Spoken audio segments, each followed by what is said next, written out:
fianco qualcosa che elabora e costruì, è scritto nella scrittura sacra.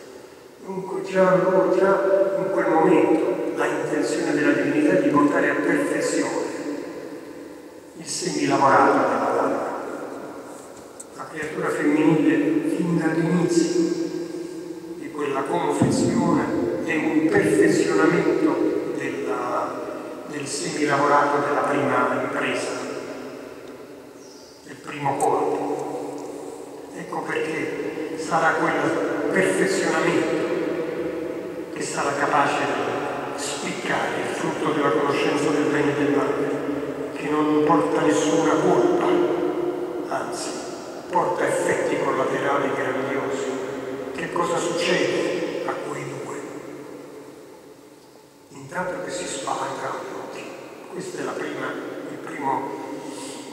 manifestazione fisica di quella conoscenza. Si spalancano gli occhi, che vuol dire? Insomma, un ingrandimento, un allargamento della percezione e della coscienza.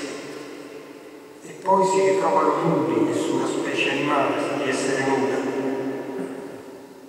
Dunque in quel momento, con quel frutto della conoscenza del bene e del male, si sono ritrovati appartenenti a una specie nuova, inedita, imprevista. Si sono arrogati il diritto di deviare,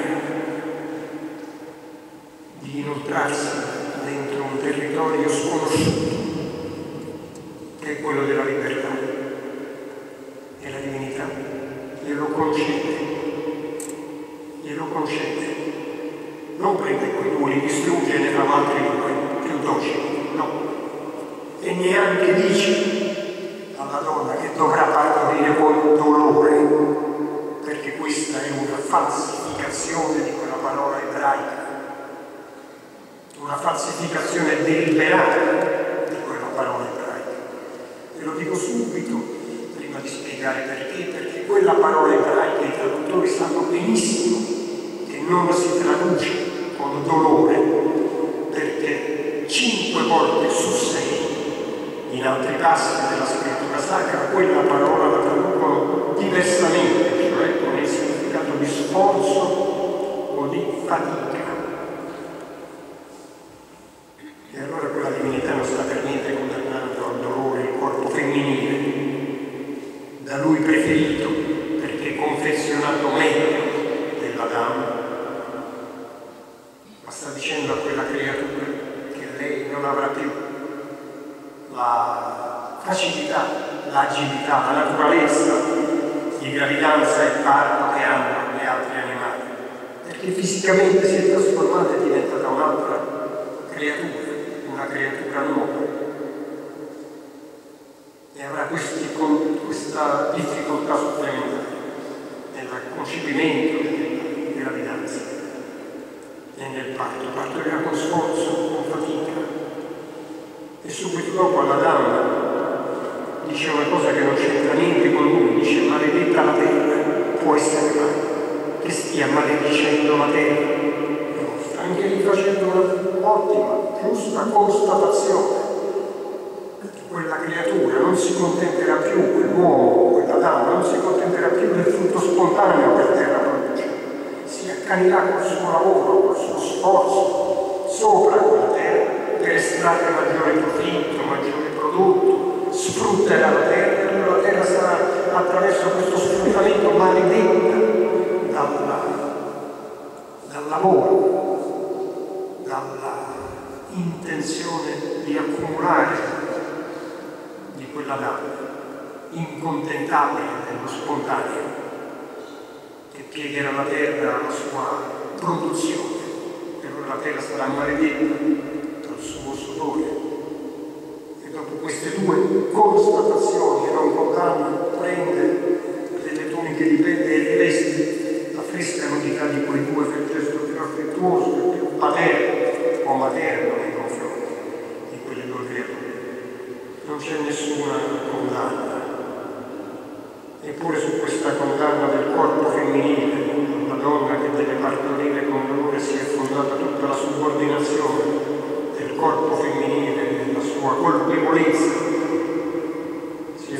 usato il peccato originale, che non esiste in quella lingua di origine. Dunque,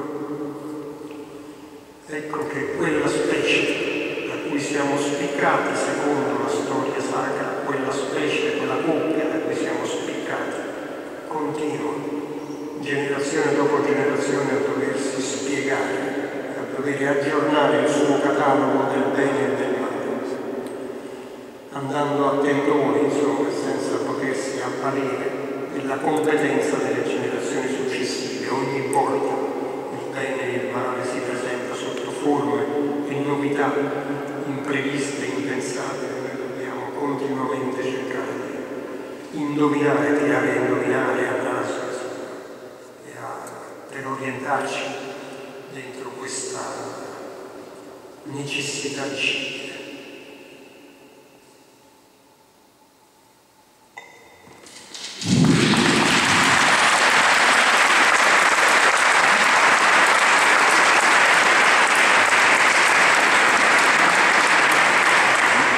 Faccio le ultime due domande, Luca, poi se qualcuno vuole intervenire. Necessità di scegliere. Perché Luca a un certo punto sceglie di pubblicare una specie di vocabolario personale che si chiama Anzaia. Io ovviamente sono andato a guardare letteralmente di quello si parla oggi e ci sono dei pezzi molto belli, sono inutile dirlo, però c'è questo più narrativo, tra virgolette, che ha più a che fare con il mondo, che è appunto Shabbat. Metti giudizio, che al di là della storia che Simone ci può raccontare, ha a che fare comunque con questa necessità di scegliere quotidianamente nel mondo.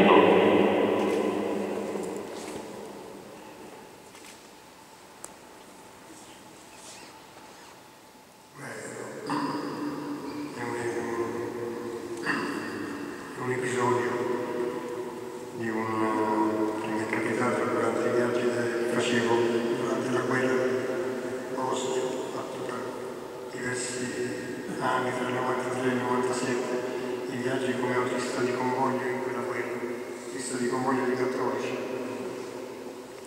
che prima di quella guerra erano già pratici dei posti perché andavano a fare pellegrinaggi a Medjugorje.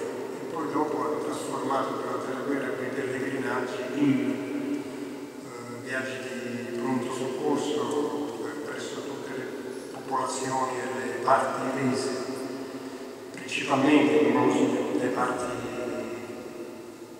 musulmane, che erano quelle più povere, più deboli, più colpite da quella guerra. E dunque in questi viaggi ci accompagnava qualche volta un prete, un bravo sacerdote di una località romagnola che si chiama Casumano, Don Alfredo Pizzini. E Don Alfredo veniva in quei viaggi, una delle sue espressioni più frequenti era metti giudizio, alla mettere giudizio in mezzo a quella moia dentro quei viaggi, quegli andirivieni. Però metti giudizio era proprio la traduzione precisa dell'ebraico Mishpat, metti giudizio, mettilo, introducilo, anche se non sai bene.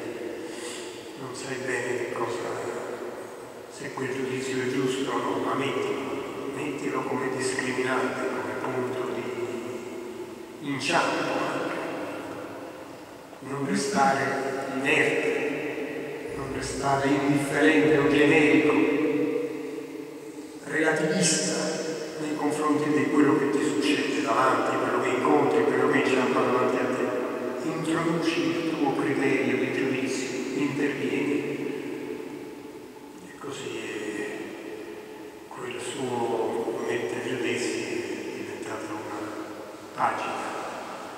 Alzaglia, che è una raccolta di brevi, di una pagina sola, di storie di una pagina sola, che ho fatto per il giornale Avvenire molto tempo fa, quando in un momento in cui l'attuale cardinale Ravasi, detentore della pagina dell'Avvenire, cioè di quel racconto che si trova sotto il titolo, aveva sospeso la sua collaborazione. L'Avvenire mi propose di occupare quel posto quotidiano per un po', e così l'ho fatto per diversi mesi. Il risultato di quelle strisce sotto il titolo è diventato Alzaglia, che è semplicemente il nome di una corda composta da quelle piccole fibre, quelle striscette che pagina che giorno dopo giorno vengono pubblicate sull'Avvenire.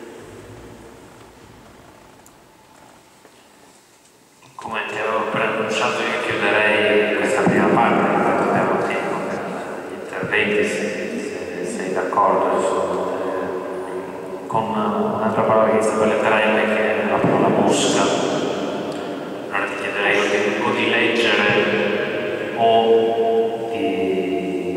di leggere questo che è un pezzo di questo che considero valore, che è questo, insomma. Questa è una cosa che mi viene chiesta spesso. Sì, stiamo un po' male. Certe cose.